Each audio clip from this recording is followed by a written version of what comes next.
Am I ruining my friend's wedding by not wanting to wear the new puke-colored dress the bride specifically picked out for me, even though all of the other bridesmaids get to wear the beautiful emerald-colored one that was picked out over a year ago? A few months ago, my 32F, good friends, 33M, Riley, fiancé, 33F, Sam asked me to be a bridesmaid. The bride-to-be and I have always been friendly but not very close. She never seemed very interested in getting to know our friend group despite repeated attempts, so I was pretty surprised when she asked me. Still, I agreed. The wedding is coming up in a few weeks, and while I'm more than happy to take part, I've been having some issues with the dress situation. The bridesmaid dress was picked out last year and the fittings were officially finished last month. Sam paid for everything. The plan was for all bridesmaids to wear the same exact dress. She really stressed that she wanted all of us to look identical. But, during brunch 2 weeks ago, she told me that I'll need to wear a different dress. Apparently, she decided that all of the bridesmaids should have a different look instead of looking identical. I thought it was a bit weird to change something like this so late in the game, but didn't really think much else of it. We agreed to a date/time for my fitting, and continued with brunch. Fast forward to the day of my fitting last week. The new dress was unexpected. While the old dress was a cuffed-off-the-shoulder emerald green dress with a high slit and was fairly form-fitting, this new dress was giving elevated muumuu. It was shapeless and long-sleeved, and was what I can only call vomit green. Regardless, I agreed to wear the dress, thinking at least the other bridesmaids would join me in my suffering. 2 days ago, during dinner with one of the bridesmaids, I asked if she's already seen her new dress. She looked confused, and asked me what I was talking about. I reiterated what Sam said during brunch, and she looked even more confused, and told me that she hasn't heard anything about getting a new dress. This is when a few alarm bells started going off. Later that night, I texted all of the other bridesmaids asking if they'd been told anything about getting new dresses, and they all said no. I once again reiterated what Sam told me during brunch, and they agreed that the situation was starting to look a bit sus. One of them suggested that it may just be a misunderstanding. I didn't understand how it could be a misunderstanding, but decided to speak with Sam again anyways. I called Sam yesterday, and after some generic chit-chat, I asked her why she hasn't told any of the other bridesmaids that they're getting new dresses. Long silence. So much so that I thought the call disconnected. She then told me that she made a last-minute decision not to get everyone different dresses, but I'd still be wearing a different dress because she already bought it. She already bought the old dress too, so this reasoning made zero sense. I tried to reason with her by mentioning how strange it would look for one bridesmaids to look completely different from the others, and would draw unnecessary attention, but she said she didn't mind. She then rushed to get off the phone, and basically hung up on me. Later that day, I texted her to tell her that I didn't feel comfortable wearing that dress, and I kind of felt like she's picking on me for some reason. Haven't received a response yet. Part of me feels like I'm being a bit dramatic, but another part of me feels like singling me out for no reason. I don't want to cause any drama or stress, but I also don't want to feel uncomfortable at the wedding. So, am I a jerk here? Commenter, she jelly girl. Do not participate in the wedding if she is going to be such an You should tell your friend because that is BS all around. Update 1. Didn't think I'd have an update so soon, but here we are. I spoke with Riley over the phone last night, and explained the entire dress situation. He seemed more disappointed than surprised, which caught me off guard, and was pissed on my behalf. He then told me what he believes is the reason behind Sam's newfound hostility towards me. Last month while he and Sam were having dinner with his family, his mother let it slip that Riley and I kinda went on a date a while ago. To be clear, we did not actually date. We went on a double date with a friend and a girl he was into because he was so nervous. I never even counted it as a real date because Riley and I were just there to make our friend more comfortable. There has never been anything even remotely romantic between us. Also, keep in mind that this happened almost 12 years ago. I had honestly completely forgotten about it. Riley said that he explained everything to Sam to drive home the fact that it wasn't a real date, but she was fixated on him not telling her about it until now. She said that if it was truly not a real date and if he really didn't have any feelings for me, then he would have already told her about it. Things were tense for a few days, but they later apologized to each other, him for not saying anything and her for overreacting, so he thought that the issue was resolved. That seems to not be the case. Anywho, Riley plans on speaking with her tonight, so we'll see what comes of that. Regardless, I don't think it makes sense for me to continue to be a bridesmaid, even if I'm allowed to wear the original dress. Hoping everything works out. Commenter, wow. That is super unhinged. It's a huge red flag. I agree that you probably should step out of the wedding party. Commenter 2. Well, it seems he has bigger issues to resolve now than handling the dress situation. He's marrying the mental one.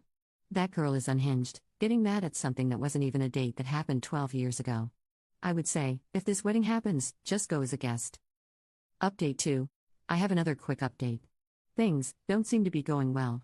This afternoon, Riley asked me if he could stay at my place for a few days, until he has to travel for work later this week. Of course I said yes, but asked why he wants to stay with me. He literally lives 30 minutes away.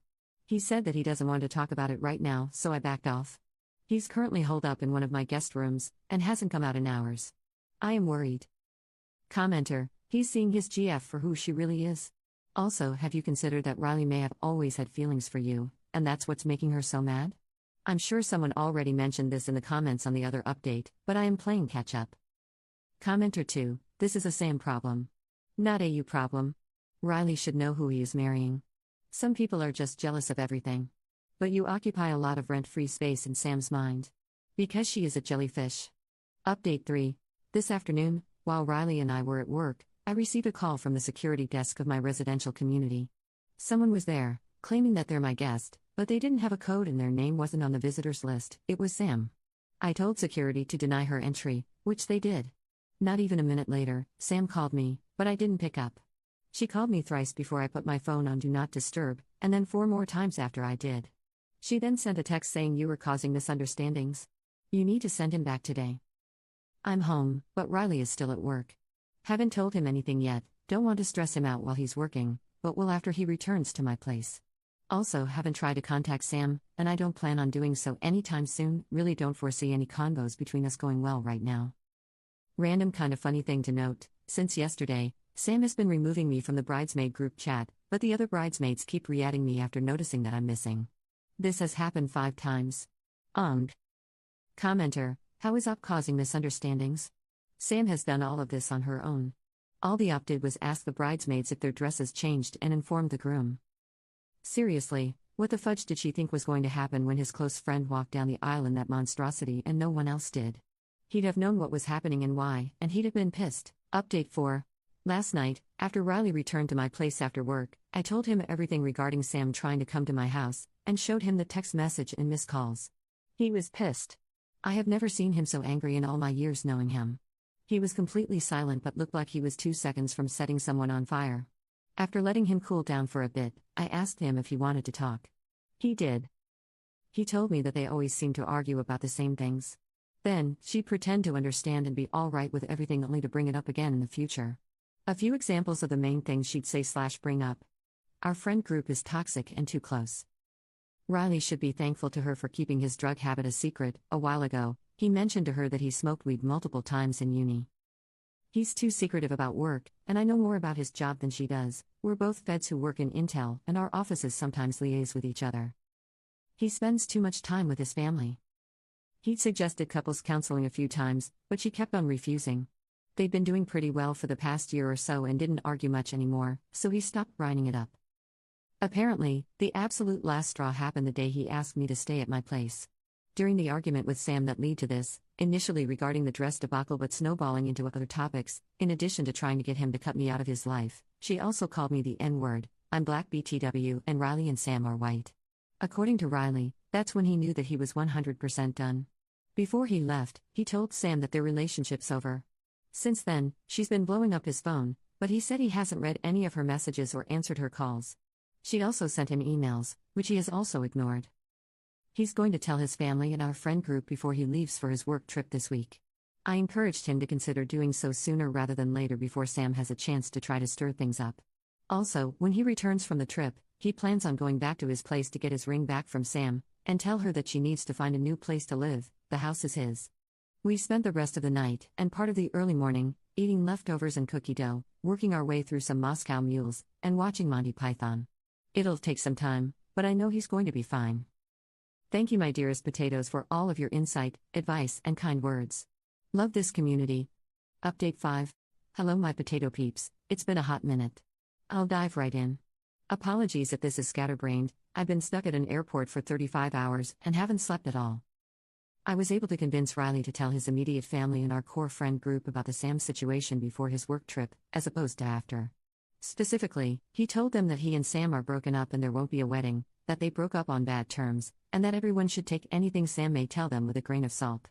He wasn't ready to tell them absolutely everything, just the important bits. Everyone was shocked, except for Riley's mom. More on that later. I was also able to convince Riley to not let Sam stay in his home while he was on his work trip. Before he left, took the ring back, had her pack enough items to last her for the duration of his trip, and told her she could get the rest of her things after the trip. His mother was there with him when he told this to Sam just in case it went down, but Sam took it surprisingly, suspiciously, well. No one really trusted her calm reaction, so Riley had all of the locks changed before his trip. Not even 12 hours after Riley left, Sam started blowing up my email. I blocked her number, which I guess she realized. Within the span of 24 hours, she sent me exactly 33 emails. Most were about me being evil, a cunt, a slut, low class, and a homewrecker. Some included pics of me and Riley, with varying captions like "should have known you wanted him all along," "I can tell you've always wanted to screw him," etc., and a few of them were just her begging me to let her have Riley back. Felt like I was getting whiplash. I didn't block her because honestly I was curious about how much Should would incriminate herself. She ended up sending me a total of about 60 emails. Fast forward to a few days before Riley returned from his trip. I was having lunch with his mom, and the topic of Sam came up. Potatoes, remember when I said that Riley's mother wasn't surprised when he told her about the Sam situation? That's because she wasn't. Apparently, she's always felt that something was kinda amiss with Sam, but she never really had anything concrete to tell anyone about and didn't want to seem dramatic, especially because Riley is aware that his mom and Sam never really clicked. Few things she brought up. On multiple occasions, she noticed Sam giving me dirty looks for seemingly no reason. Sam would sometimes try to change the subject when I was mentioned, and has jokingly mentioned that she hopes I start dating someone soon so she could spend more time with Riley. Sam has made some offhand comments that maybe weren't explicitly racist, but rubbed people the wrong way. For example, she mentioned not wanting to get food poisoning from eating at ethnic restaurants. At this point, I was wondering how I never noticed anything.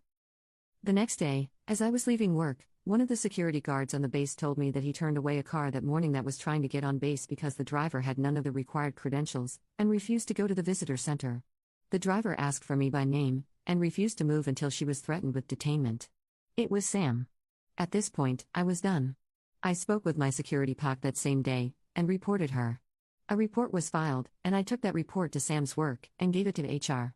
The following day, I got another angry email from Sam telling me that, because of me, her upcoming promotion had been put on hold. I slept extra peacefully that night. Fast forward to the day Riley returned, the first thing he said as soon as he walked through the door was that he may need a lawyer soon. He told me that a friend of Sam had informed him that Sam is trying to figure out how to file a marriage certificate without Riley knowing.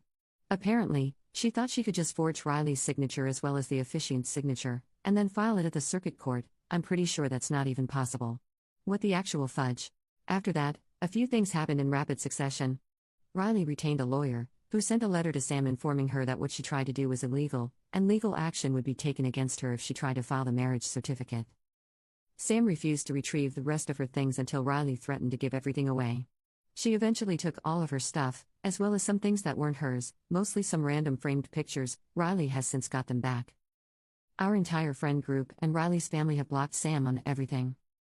I showed Riley the email Sam sent and told him about how she showed up at my job, and he tried to convince me to at least consider getting a restraining order if possible.